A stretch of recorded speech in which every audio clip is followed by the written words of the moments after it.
Hey guys, it's Maite. Welcome back to my channel. So today I have the ever infamous Laura Casey Powersheets in front of me. I ordered these last week on launch day, so I wanted to just dive in and give you guys my overall thoughts on the goal setting planner, whether I regret it, why I bought it, etc., etc. And before I dive into the stats and everything regarding this beautiful goal setting planner that I have in front of me, I wanted to get a little personal because I think it's going to make a lot more sense as to whether this is for you for next year, because I would hate for you guys to buy something and for it to sit as a sitting duck and not use it. Even if it's a great tool is only as good as how much you use it, in my opinion. So I'm not going to sugarcoat it. I'm not going to be one of these people who's going to come on and be like, wow, like 2020 was such an amazing year.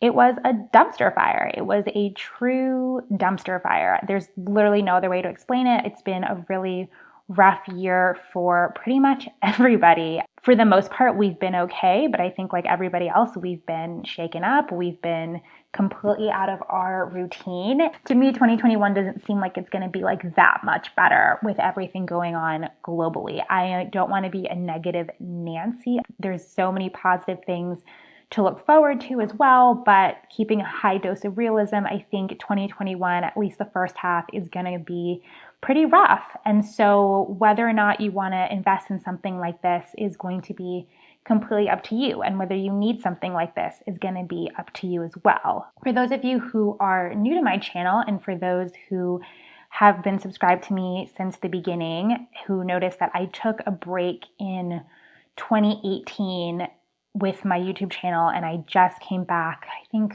last month in September. And the reason is that I have been pretty much going at a breakneck speed since the second half of 2018. I got engaged in July of 2018. I got married 3 months later. We went to Spain and had a really small wedding and got married. And then 2 weeks, we had a honeymoon for 2 weeks in Spain. And then the day I got back, I found out I was pregnant with our daughter, which was really exciting. But again, a whirlwind. We had not lived together before we got married. So we were scrambling to get the apartment together. And then, of course, in the middle of all of that, I was very, very sick with my pregnancy, like debilitatingly ill. I had to move back in with my mom for her to take care of me up until, I want to say, my third trimester, because I pretty much had HG. I just didn't want to take the medication for it because I didn't think it was going to be that safe for me, but I was super ill. And it was really hard because at that time, my husband was also working like 18-hour days every day, and I would only get to see him on the weekend. So right as I found out I was pregnant, things at his work really ramped up. And then on top of it, so we were newlyweds, I was pregnant, we weren't in the same apartment anymore, and we were just trying to figure everything out. And of course, at the same time, we also decided that we wanted to start looking for a house. So every weekend we would take the train or rent a car, and we would come to Connecticut, where we are now, looking for houses. So that was pretty much every weekend up until about April of 2019, where we hadn't found anything that we really wanted yet.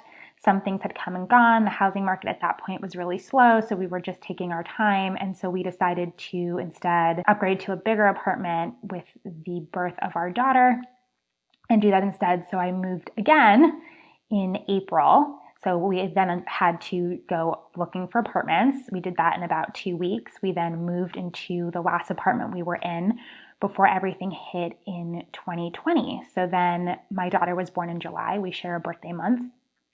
And it was really great after that, but it was a whirlwind.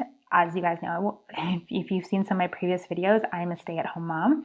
So that was also an adjustment. In about September, so she was about 3 months old, we decided to start looking for houses again. So, we got really busy again. We decided to take it up, and then every weekend, pretty much up until, I want to say, the start of the virus. So March, we were looking for houses, but at this point we had put several offers in. Things had fallen through for like the craziest reasons. What's not for you is not for you. And right a week up before everything hit in 2020, I remember calling our realtor and I had said, I don't think this is really safe for us to be up and down on trains. Like, she became our best friend through this process. I mean, the fact that she didn't let go of us as clients at this point was a miracle. But at that point, we had just decided to put a pause on everything. And then a week later, the city had shut down, and we're living literally right next to the hospital that had built a morgue essentially in front of our apartment building. We literally lived across the street from the park. So my husband, who never ever worked from home ever, all of a sudden now has been working from home since March of this year. So we did that for about 5 days in our apartment. And my husband pretty much looked at me and was like, I can't do this anymore. So we went to my in-laws. The house was free because they were in their house in Florida. And so we were there from March until July. And then once things started to loosen up again, we actually started house hunting again from Maryland. So we would drive from Maryland all the way to Connecticut looking for houses. And then finally we found the house. It was an area we weren't explicitly looking at before, but we absolutely fell in love with the house. The closing was the closing from hell. It took us 3 months to close on this house. We had bought it in May. We didn't officially close on it until July. Then we moved, and then we moved in, and all of that was great. 2 weeks later, we got hit by the hurricane that brought down trees in our backyard. I had mentioned that briefly in my home binder setup video. And so, as you can tell from this ridiculously long-winded story, is that I have been running at breakneck speed, and I have not stopped once to reflect on it. Literally not once. I have not stopped to reflect on this journey until literally when I started to think about getting these power sheets, because these have been around since 2013. These are my first ones that I've ever purchased. And the reason I've never purchased them before until now is because, quite frankly, I just wasn't ready to do that work. I have accomplished a lot of goals. I've accomplished pretty much everything I've wanted to accomplish before 30. I'm 28 now. But what people don't really tell you when you get married, have a baby, become a wife and a mom, etc., buy a house, is that what happens next? Like, what do you want to do now? And I think that's the season that I'm in right now, where I was just barreling through, checking things off my to-do list. I have the time management aspect down, but the heart work just wasn't really there. It was just such a complete whirlwind that I haven't sat back and thought, wow, like, what type of mom do I want to be? Like, what type of wife do I want to be? What type of marriage do I want to have? Because I think the knee-jerk reaction is to say, wow, like, I want to be a great mom, or I want to have a great marriage. But great and good and all those other nice adjectives, they're just nice adjectives. They're not substantive words. They don't really mean anything. They're the most nondescript words in the English dictionary, in my opinion. So even though there's a big question mark with 2021, I needed to put my thoughts on paper, and I wanted to center more on heart goals. And so I knew that if I had purchased this last year, it would have sat. And the year before that, I was in a completely different stage of my life in 2017. I would have never sat down to do this. And that's why I would see the reviews and I'd be like, oh, wow, that looks like a really great, but I just knew I wasn't going to follow through with it. And so I just decided to save the money and not do it. So now, after telling you guys that little tidbit about my life, you can see why I thought that now that we are all kind of in a space for more self-reflection, why I thought this would be the perfect companion tool for my planner in 2021. So let's jump into this planner, shall we? So this really adorable card came with the order. It just says, "Hello, Fresh Start," from Team Cultivate. It also comes with this little booklet, which is new for this year, and it just is a little guide to how to use the power sheets. I purchased mine in the color Clear Skies. This is my absolute favorite color, blue, so I had to buy it in this color. There was just no other option for me. But they do have their really bright floral cover, which is, I believe, just like this, and some other really pretty colors that they have.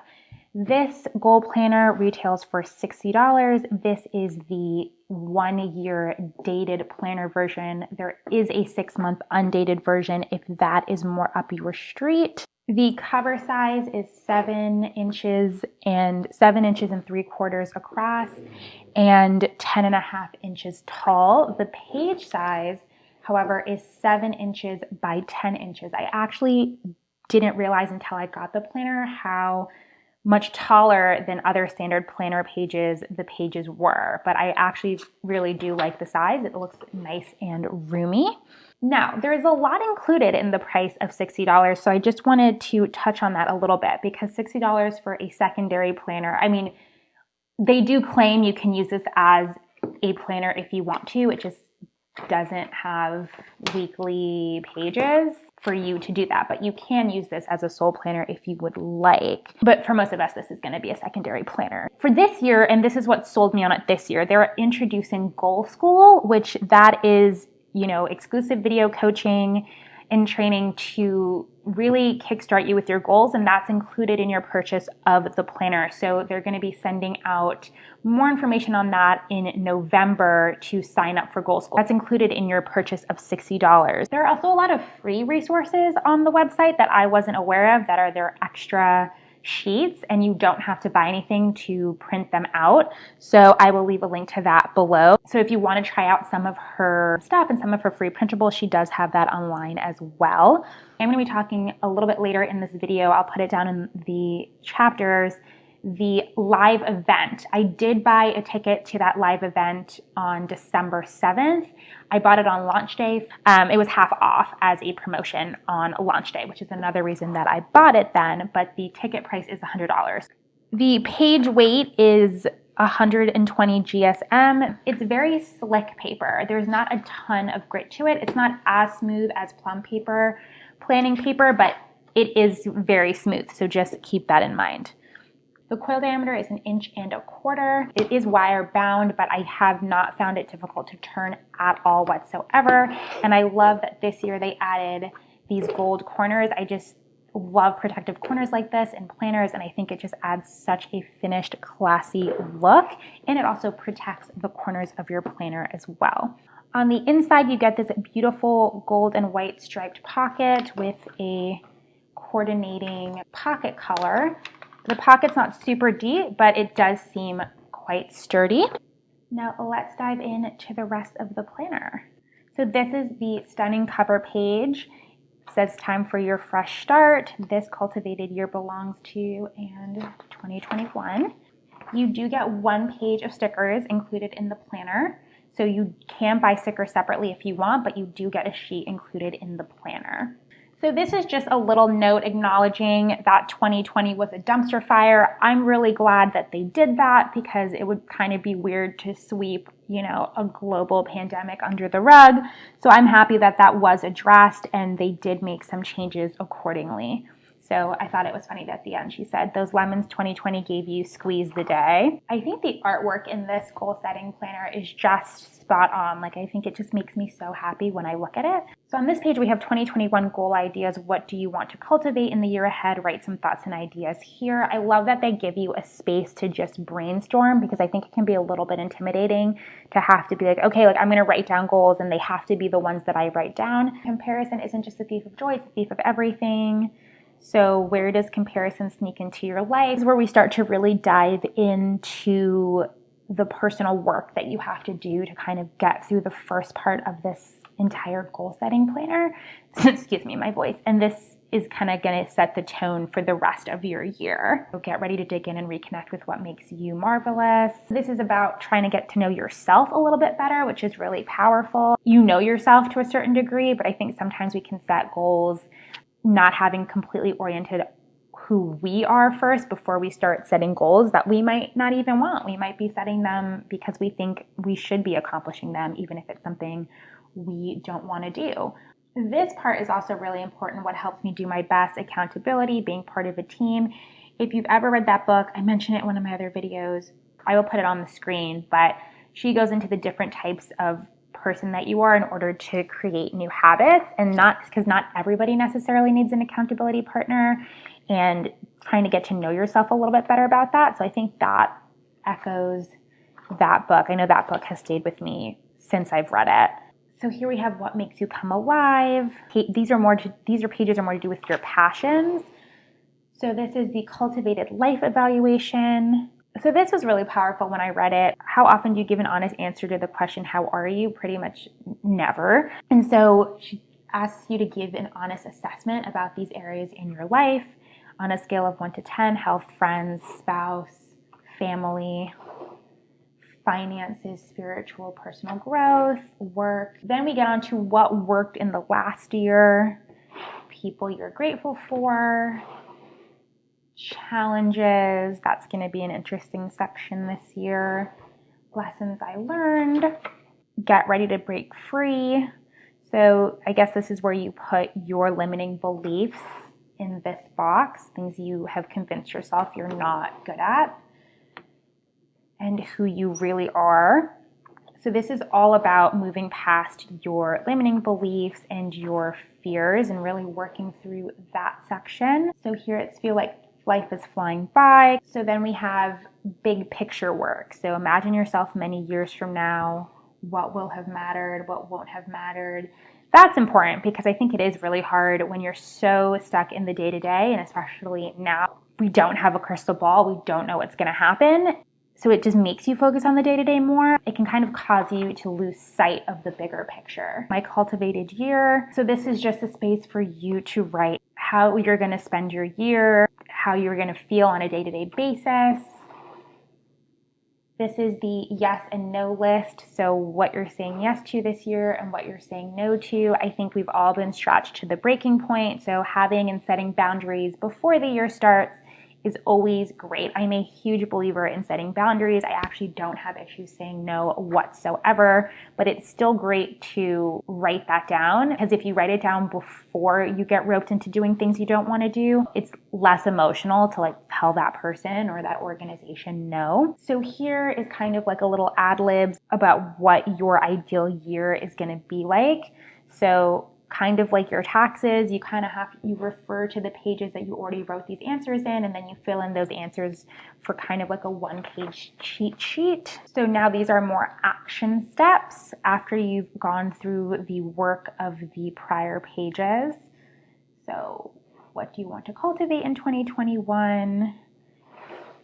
And then these are pages on how to set goals. So choosing yearly goals, breaking down your goals, and pacing yourself. So again, give yourself space to flourish, simplify your year. So this is again another rough draft of your yearly goals. So the 1 to 8 goal ideas that you had at the beginning, you can now put them in here, as well as mini goals. This is where you finalize your 2021 goals. So you have goals 1 through 8. So this is a little vision board here. I'm sure you can draw here, doodle, put pictures, whatever you want to do on this page. If you want change, choose it and then choose it again. So this is about establishing habits. So then your word of the year. Gosh, I just love this artwork. So it says it's time to bloom where you're planted. I struggle with that. I always want to be like 6 stages ahead of where I am. So I'm really trying to focus on being more present. Okay, so here are where the action steps come in. So you have goal 1, your action plan, and your yearly goal, why, the resources that you need, how this goal aligns with your big picture, your yes no list, your word of the year. So just making sure that you're tying this all back into the work you've already just done. So you're not just throwing goals out there willy-nilly because they seem cool. What success looks like for this goal at the end of 2021, what might happen if you don't start or make progress on this goal, the people who will be positively affected. I will have fun with this goal along the way. So that's really important. I think we can really lose sight of our goals. We're just like barreling through. Sometimes don't step back to say like, this should be a fun process.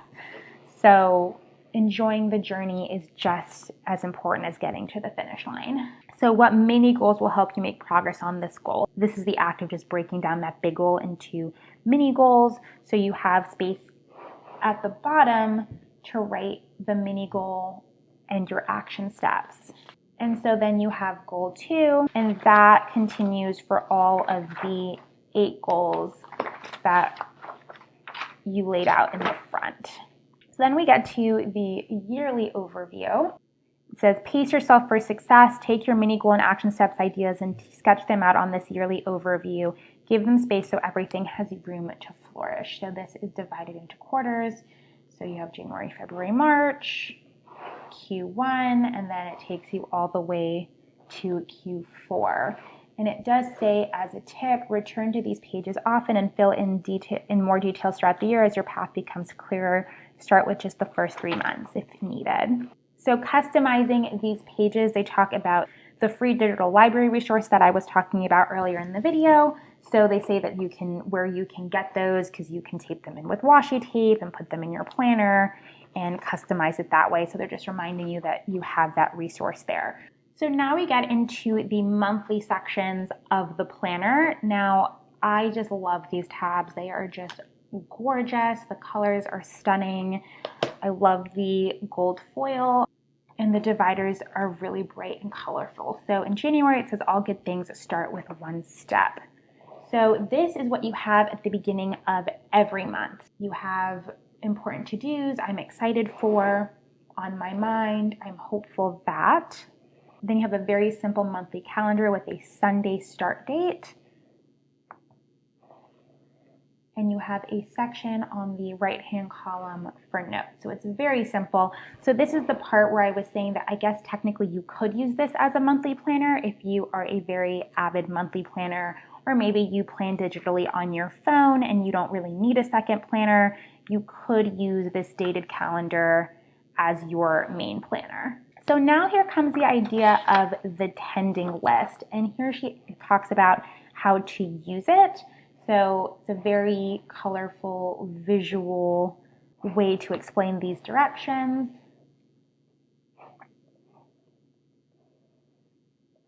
So here you brainstorm your month. So monthly ideas, weekly ideas, daily ideas. So this just keeps your goals current that you have already established for yourself for the year. So this is the tending list that these pages refer to. So the tending list is a perforated page that you're supposed to rip out and put it where you can see it, whether that's another planner, in your kitchen, in your office, wherever you can have this accessible to you at all times. So here you have a place to put encouraging words, priority for the month, your monthly action items, and you're supposed to fill in this progress goal, weekly action items, so you have week 1, 2, 3, 4, and 5, and daily action items and habits. So you get all 31 days for you to check this off. I can see this being a perfect pre-planning tool for the month. So you get all the things you need to do for the month, you write it down here and you can transfer it to your other planner. Or if this is your main planner, this is kind of just like a roundup without having to get into it. If you don't need a week by week planner, this is just like a really awesome roundup. Then on the back of this page, you have your month in review. So you have people I'm grateful for and why, good things this month, what I read or listened to, goals that are growing well, favorite memories from this month. I'm choosing grace over guilt. I'm saying no to, I'm saying yes to. So this is just echoing the original yes-no list at the beginning of the goal planner. So this continues for every single month until you get to the quarterly goals. Now, every 90 days, you get a goals refresh. So that's going to show up at the beginning of April and at the beginning of October as well. So your refresh is here. So this is the check-in. So here you have to audit each area of your life to see the progress you've made. So again, here are the same categories that you had in the front that you had to rate yourself on in January. So here they're just bringing back that scale system from 1 to 10, health, spouse, vocal relationship, friends, family, finances, work, spiritual, and say what you're saying yes to this quarter. And then they have a try this at home section. So this actually changes in the next quarterly refresh. So I'll show that to you guys. But in this one, it says try this at home. There are always 168 hours in this week.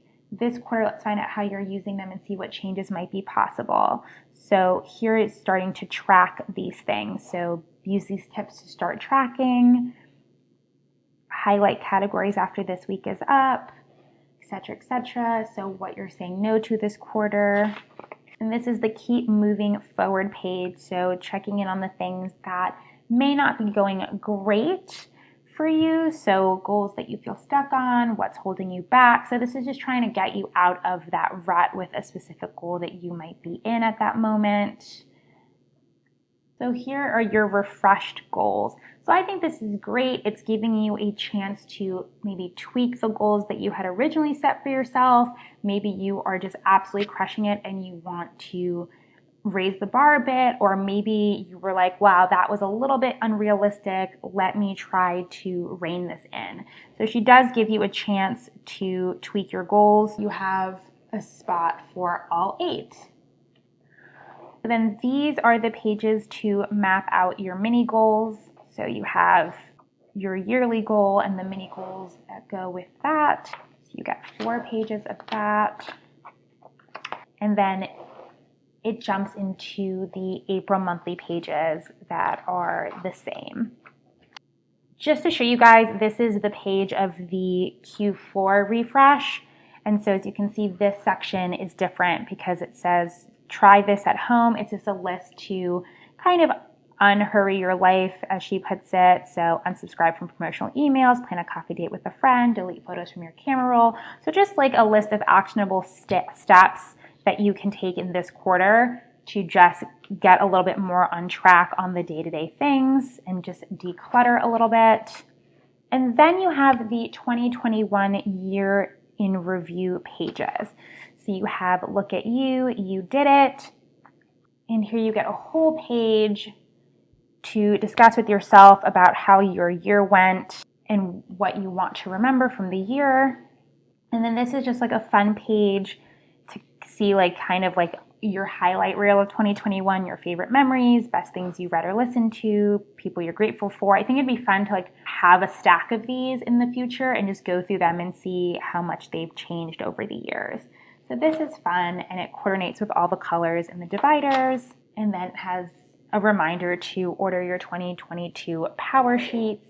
And then at the end of the planner, it doesn't have a pocket, it's just these gold foil stripes on the back. So before I go into who I think would benefit the most from something like this, I wanted to touch on the prep work involved that it takes to do something like this, which if you listen to my long-winded story at the beginning of this video, you'll understand that this is going to take a while to get through. I think I was watching Plan with Lake, and I'm not sure, I forgot which review I was watching where she said it takes about 20 hours to get through this. I'm going to be 100% raw with you guys. I do not have 20 hours to do this. Like, not at all. There's no shot. There's just no way that I'm going to do this for 20 hours. Not because I don't think I deserve to dedicate 20 hours to this. I just don't have the time. I don't know where I'm going to pull from unless it took me 8 weeks to do it, which that's fine. But I kind of feel like that defeats the purpose from sitting down with yourself and really getting into it, and having to do that over and over again would just defeat that purpose. That is why I bought the ticket for the Cultivate live event on launch day. I will have information about that in the description box down below, but they claim that you are going to be able to go through those power sheets in one day, all of the prep work that you need. So that's going to be Monday, December 7th from 9 a.m. to 3 p.m. Eastern Standard Time. I know, but it's better than 20 hours. Apparently it's supposed to be a lot of fun. I will be there live if you guys want to come in and say hi. And yeah, so that's why I bought it, because I knew that I wasn't going to take the 20 hours to do this on my own. If you do not want to spend the money on the Cultivate live event, as I mentioned earlier in the video, they do the goal school that you enrolled in. You will be able to finish the power sheets between, I think they said December 7th and the 11th. And again, that's free with your purchase of the planner. I just wanted to get this done. I wanted the fast track way for someone to hold me accountable for a day to do it. It's kind of a bummer that it's on a Monday. I don't know why they made it that way. I'm just the messenger, but I figured it would be the best thing I could do for myself would just be to take out that time on December 7th to just do it, be motivated by other women in the group who want to get this done as well. And apparently it's supposed to be a good time. And if you can't make December 7th, you will be able to play the replay as many times as you want. So if you guys want me to kind of do like a mini review on the live event, I can definitely do that because I will have done it live by then to see if it's still, because you will be able to purchase it after they go live.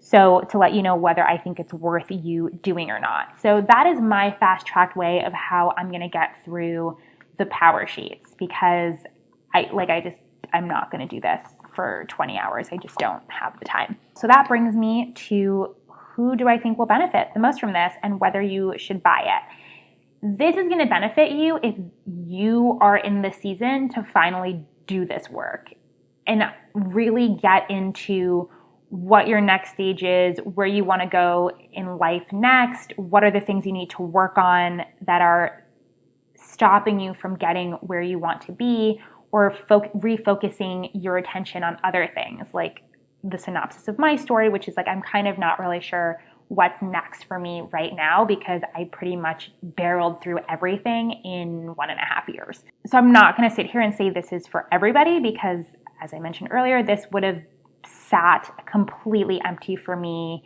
in certain seasons of my life. So if you are ready to do some personal work and reflection in 2021, if you need a boost from 2020 to start off a fresh start, to get you motivated for the year, if you've been a little down over this year, this is definitely for you. I highly recommend it. It comes with everything you need to get this done. And it's a beautiful product, and I highly recommend it for that reason. However, if you are in a stage where writing 3 or 4 goals down is where you're at right now, you don't want something overwhelming, you are just kind of just going through the motions, trying to get things done as quickly as possible, this isn't for you. Save your money. Like, you won't use it. You'll look at it and it'll be beautiful, but you won't use it. So I'm not going to sit here and lie to you and say this is for absolutely everybody. It's not.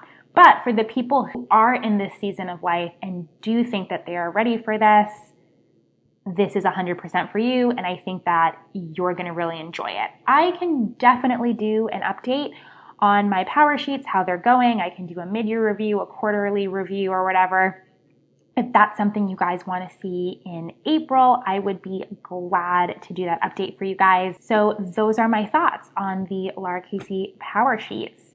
If you enjoyed this video as much as I enjoyed making it for you guys, please give it a thumbs up so I know that you guys want to see more videos like this. Don't forget to hit that subscribe button on your way out. I would love to have you join the family over here. And as always, I will catch you in my next one. Bye, guys.